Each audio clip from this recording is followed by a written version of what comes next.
وحنهاي وهديك دوسيدا وحنهاي وانا معلمك وحنهاي وهديك دوسيدا وحنهاي وانا معلمك واجي بريبا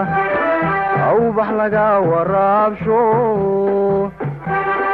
واجي بريبا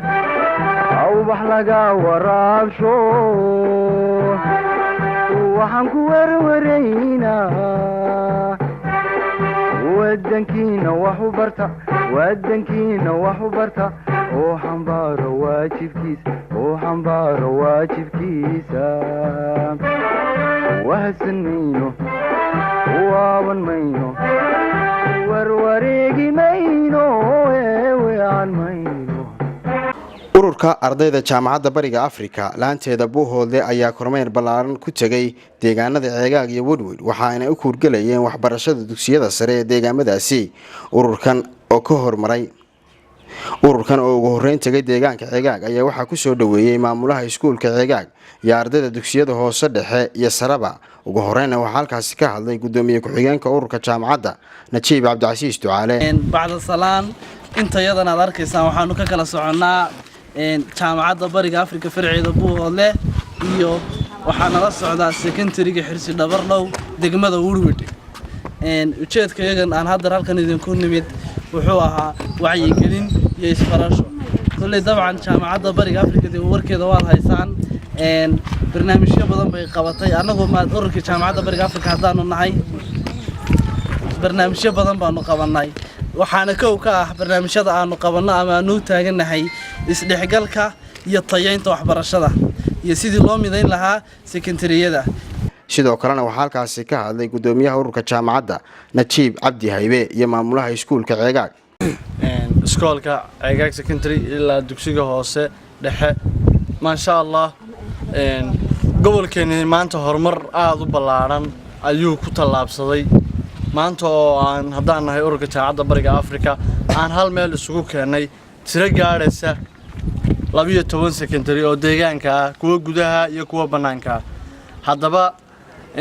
arday waxa la idinka baahan yahay ama barayaashaba looga baahan yahay waayo deegaankeenii maanta waxa ka taagan carqalad colaadeed iyo waxaas aqoontii aad baynu dib uga dhacnay marka haddii alla idmo waxaan idinka codsanahay haddaan ururka jaamacadda bariga Afrika labada sano ee dambe soo socda insha Allah haddii Ilaahay idmo in isbedel weyn gobolka ku yimaado dhanka waxbarashada aniga oo ku hadlaya afka degmada Ceegaag macallimiin iyo maamul iyo arday iyo deegaanka inta kaleba aad iyo aad baan ugu mahadceleynaa oo u soo dhaweynaynaa ururka jaamacadda bariga Afrika ee dhalinyarada ah ee saaka nagu soo booqday degmada Ceegaag noogu yimi iskuulkii faylka nagala qayb galay oo baraarujin u sameeyay ardaydii iyo macallimiintiiba aad baan ugu mahadcelinayaa horeyn waxaan ka mid ahay ardayda ka socotay dugsiga sare ee Xirsi Dhabarlow Secondary School waxaan aad ugu mahadcelinayaa maamulka iskuulka dugsiga ugu dambeyntii ururkan oo safarkiisa dardargelinta aqoonta sii wata ayaa gaaray magaalada Woodwood waxayna kulamo la qaateen ardayda iyo macallimiinta dugsiga sare ee Xirsi Dhabarlow Woodwood waxaana halkaasi ka hadlay afayeenka ururka iyo macallimiinta dugsiga sare ee Woodwood maanta waa maalin weyn oo farxad mudan markii ay noo soo gabagabowday muddadii aanu hadda ku jirnay seminaarka loo qabtay galaba waxaanu warbixin seminaarkii ku saabsan ka siinay dugsiyada annaga oo ay nala socdeen oo ayna weheliyeen xubnihii dugsiyada uga qayb galay seminaarkaas si fiican oo sharaf leh oo qiimo leh oo tixgelin leh ayaa loogu soo dhaweeyay aad iyo aad baan ugu mahadcelinaynaa alaykum waraxmatullaahi wabarakaatuh marka hore aad baa u mahadsantiin ilaahay maad iska leh howlahii barnaamijka aad u timaadeen sida wacan aad soo dhamaysateen sida wacan aad wax walba isugu daba qabateen sababta waxa la yiri gacmo wada jir wax ku gooyaan